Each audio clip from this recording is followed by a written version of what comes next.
Hey everybody, how's it going? We got another Lord of the Rings video coming out today.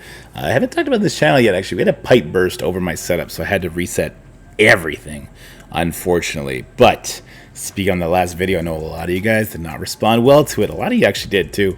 I gotta be honest with you guys, on this channel you will find nothing but my honest opinion. There is no salt video for clicks. That's not a thing. Those videos actually do worse.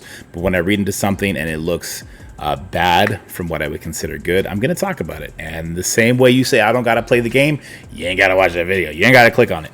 But based on the new information we have about raids, and because I think that is going to be the most interesting mode, even though I don't think the implementation looks to be something that I would desire yet, I'm changing my plans. So let's get into this and let's talk about that.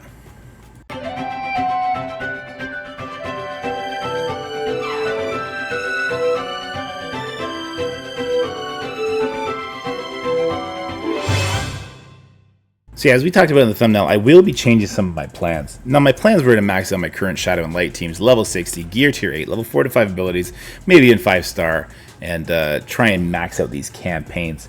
But because of the new raids and a couple lines in the raids, I think I need to change that up. Those lines in particular. For example, one chapter may be all about dealing as much damage to a single raid boss, and another chapter may focus on healing and surviving as many turns as possible. The next section. You do have a limited number of attempts, as well as a timer in which you'll need to earn as many points as possible. So that kind of tells me that we can't just have one Juggernaut team that says can survive forever or kill something. And when players complete a battle, they have a choice to either retreat for higher points or bank their points adding to their total. This kind of is a little bit in conflict with number 2. I don't know if that retry actually counts as one of these attempts or not. I guess that's something we'll figure out, but in my mind, a maxed out team would be better than a bunch of smaller teams, depending on how many limited attempts we get and what is their evaluation on the success you do per chapter or per attempt on a chapter. But what this made me feel like is I needed to make my teams more versatile, not just damage, not just healing, not just tanking. And what I want to do is just kind of go you into a battle, show you my current light team in action, and we'll talk about a lot of the shortfalls that we're seeing here and how I'm going to shore those up. So I have the 3-piece Rohan with Arwen and Strider. This team is good. We got good AoE burst damage. We got some good single target that follows up on the AoE burst damage. The problem is healing and taunting without defense up or nimble, right? It gets hairy quickly. So we're getting a bunch of defense down at the battle ready. We'll do some more damage. And that comes down to basically Arwen and Strider not really doing anything to further what the Rohan characters, oh my god, we just got wrecked, what the Rohan characters are really bringing to the table. So I'm going to be taking those characters out. Now I do have an idea on who I want to bring with them, and it's kind of bittersweet because I got to admit that I might have been wrong about Halbrand. Now I've been looking at Halbrand a lot. People bring him up all the time. His level 5 heal ability, I believe that's where he's going to come online, and I need to get him up to there because it's going to make the heal do 1,000. Okay, and that's just going to replace Arwen. You see my Arwen. The best part about Arwen's kit in my current team is that she does nimble when you drop below 50% health. The regen, as you just saw, didn't do much to kind of bring her back up. Now, let's not get it twisted. The elves are the best team in the game. If you have Elrond, you go for elves, all right?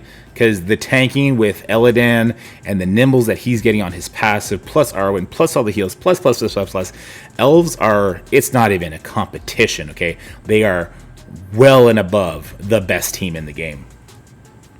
But if you don't have them, then I think Rohan is the second best light team in the game.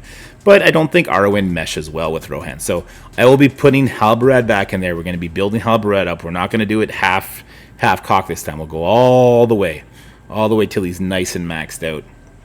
But I don't think the changes end there. Strider, great character, fantastic character, works on a lot of teams. I don't think he works well with what Rohan does, or at least he doesn't help them do what they need to do better. Like you see my Eothane over there, he got in a little bit of trouble because he had 3 stacks to provoke without any kind of buffs. Now he has 1 stack of nimble from Arwen, but that's one hit and then it's gone. The way you get tunneled in this game is a thing, right? So I think I'll be replacing Strider as well. And here's where I'm going to lose a couple of you. I will be using the Rohan Herbalist, I believe. I believe I'll be building him up. I really like his kit. Everything in his kit is just phenomenal. From, well, not the basic. The basic is kind of just a little bit of speed meter. Who really cares? But everything in his kit, everything else, I should say. The special, once it's maxed out, I believe it's doing about 600 healing plus percentile heal. And there goes Erwin. Percentile heal. And if you bring it to level 6, you could reduce it from a 3-turn cooldown to a 2-turn cooldown. Now, bringing something up that high, that's a huge investment. But if you can heal every other turn for 600, and then you have the 1,000 from Halbarad, you are spam healing. Then I'm not too worried about Eothane dying anymore on this light team. As well, Halbarad also can kind of ping-pong taunt with the Eothane to keep him alive and healthy, right? So I really like that idea. And that's not to mention the ultimate coming from Aldred. So for Rohan, he's going to be healing them for 1,000, same as Halbarad, plus percentage. I think it's about 12, 8, that's 26% to Rohan, 14 to Halbarad. So there's going to be just so much healing going back and forth between Halbarad and Eothane while they're taunt swapping. And that's going to be the changes I make to Light Squad. I think it's going to be fantastic. Now my Shadow Squad, I think, needs a much bigger change. Well, no, not as big a change, but more impactful change, I would say.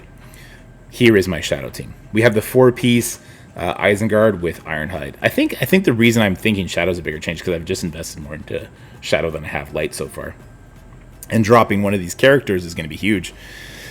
So the 4-piece Isengard, what are their strengths, right? Burst damage, sustained healing through the Ugluck leadership ability, and then a taunt, the Ugluck basic. Very, very strong. Love everything that this team does.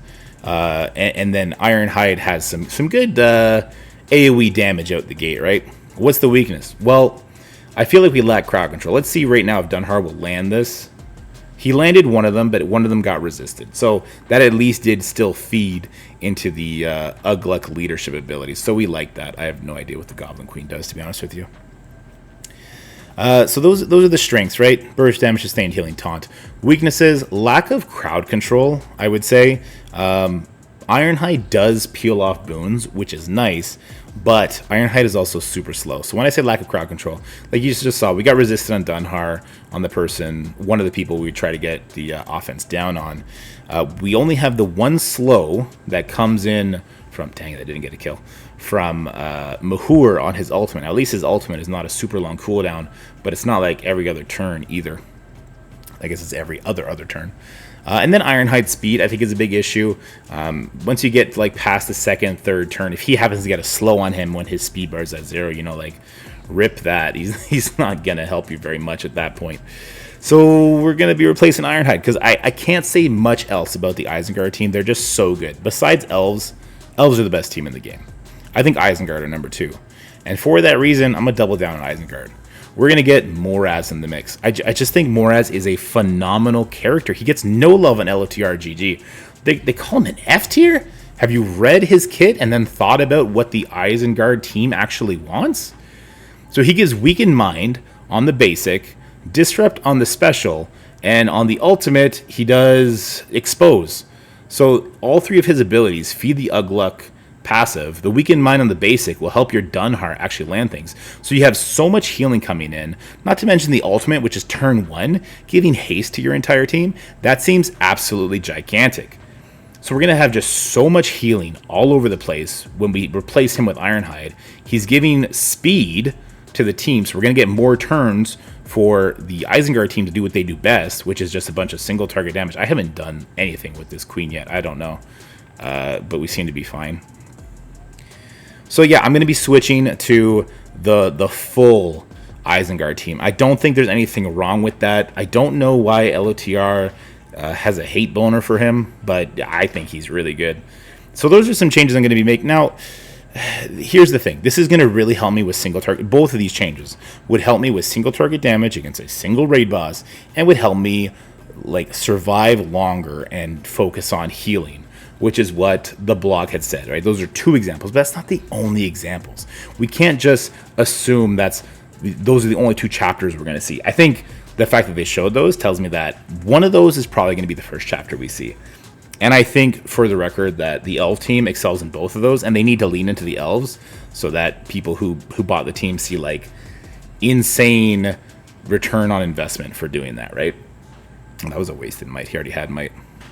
But yeah, so I think, though, overall, dropping Ironhide and bringing in Moraz is going to make this team better. And my light team, I hate my light team. My light team just does not hold up well when I consider what they used to be like.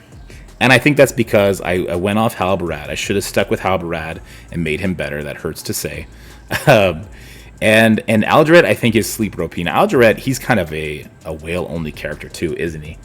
Because you need to buy him with gems or get the Rohan offer. I think I got him first with the Rohan offer, and when I was spending a lot of money, I think I bought him quite a bit with gems too. But I'll probably try and get more gems and bring him up to 3-star and go from there. But that's the plan, guys. So in preparation for raids, I'm dropping Ironhide, I'm dropping Arwen, I'm dropping Strider, and I'm replacing it with Aldured, Halbarad, and Noraz. And I want to bring all those characters up to level 55, gear tier 7, level 4 or 5 abilities. And I'm going to start this with Noraz, and then we'll be able to Moraz, and we'll be able to show you how that's going in the campaign. Because you saw, we just beat a Shadow campaign node, but as far as raids go, I think I'm going to want that extra sustain. Anyways, let me know what you guys are feeling in the comment section below. Have you had to make any changes based on the raid blog? And if so, what were they? I'll see you guys next time. Bye. That's it for the video, guys. I hope you enjoyed it. If you did, make sure you like, share, and subscribe. Stay happy, healthy, have fun, and I'll see you in the next one.